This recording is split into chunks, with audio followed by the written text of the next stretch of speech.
Goodbye Deutschland-Star Conny Rehmann. Traurige Lebensbeichte am Lagerfeuer mit Joy Heindle.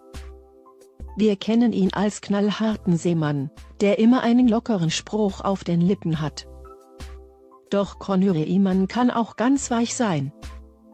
Schuld daran ist Joy Heindle. Seit 16 Jahren werden Manu 51 und Conny Rehmann 64 von TV-Kameras bei ihrem USA-Traum begleitet. Die beiden gewannen 2004 die Green Card, zogen mit Kindern, Sack und Pack ins ferne Texas. Der Rest ist Geschichte, denn zuerst sah man Conny bei Extra, das RTL-Magazin. Dann bei Goodbye Deutschland und mittlerweile hat er einige eigene Sendungen bei RTL 2. Joy Heindle entlockt Conny ein trauriges Geständnis. Conny ist hart im Nehmen, so kennen und lieben ihn die Zuschauer. Egal was er anpackt, es wird zu Gold. Manchmal ist er nordisch kühl, manchmal merkt man ihm an, dass ihm der Schalk im Nacken sitzt. Sein Wesen macht ihn aus. Doch an der Seite von Dschungelkönig Joy Heindle 26, lernen die Zuschauer jetzt erstmals einen anderen Conny kennen. Einen verletzlichen.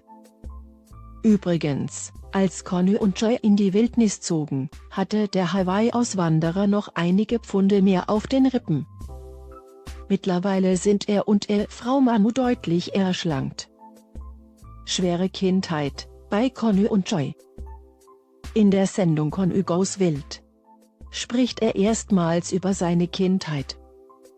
Am Lagerfeuer in den Wäldern irgendwo zwischen Kanada und Alaska kommen sich die beiden Herren näher. Conny weiß von einer vorherigen Begegnung mit Joy, dass er keine einfache Zeit hatte. Ich hatte auch eine schlechte Kindheit.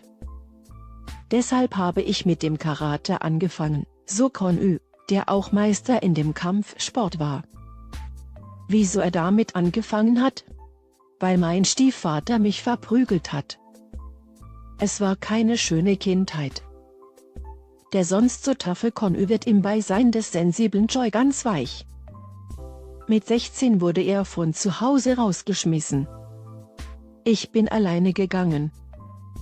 Mit 14, erzählt der ehemalige DSDS-Teilnehmer schließlich. Wenn man reifer wird als Kind, vielleicht ein bisschen intelligenter, dann ist das so, dass man aneckt mit seinem Elternhaus. Irgendwann ist dann der Punkt erreicht, wo das ausartet. Da muss man dann sagen, jetzt reicht's, so Conny. Beide Männer haben früh die Reißleine gezogen und waren bald auf sich selbst gestellt. Beide Männer haben etwas aus sich gemacht.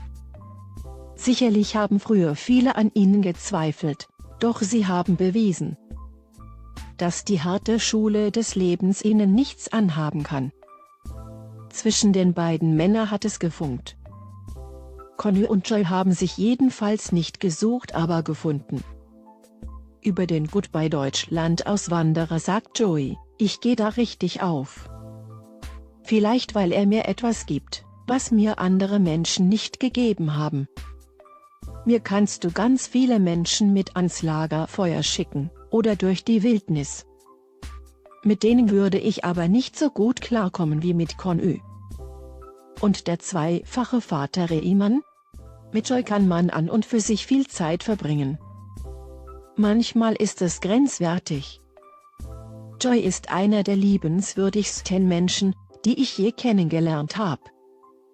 Er ist Januar 25, manchmal denkt man, er ist 18.